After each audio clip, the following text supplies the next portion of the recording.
кайсыл бир күн, биринчи күн, экинчи күн орозо мына бүтүп, азыр күн батат, мына 5 минут калды деген учур орозонун эң маанилүү учуру да.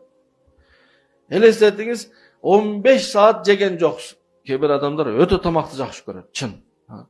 Кээ бир адамдар суусундукту ошо чоңураак бөтөлкө болсо ичине кирип алып ичкиси келет да. Ушунчалык суусундукту, мисалы бирөө чайды, бирөө сууду жакшы көрөт.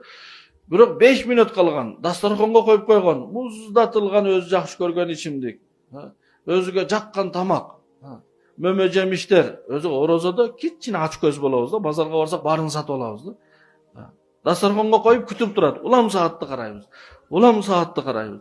Ошол ахвалды, ошол көрүнүштү периштелер дагы көрүп турган болот, Аллах Таала дагы көрүп турган болот. Аллах Таала периштелерден сурайт экен, булар ач калган эмес, билип туруп. Ач калган эмес, я Аллах, булар өтө ач калган, азыр атасын да тааныбайт буларчы азыр. Чаңкаган эмеспи? Ушунчалык катуу чаңкаган, азыр төөдөй суу ичет булар.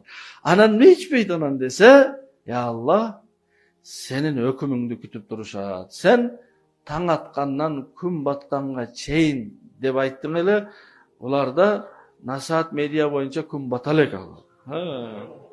Ошол күн батары менен дуасын жармысын айтып, анан Аллах Таала сурайт экен, булар нени каалайт десе, Аллах сенин кечиримдүүлүгүңдү каалайт.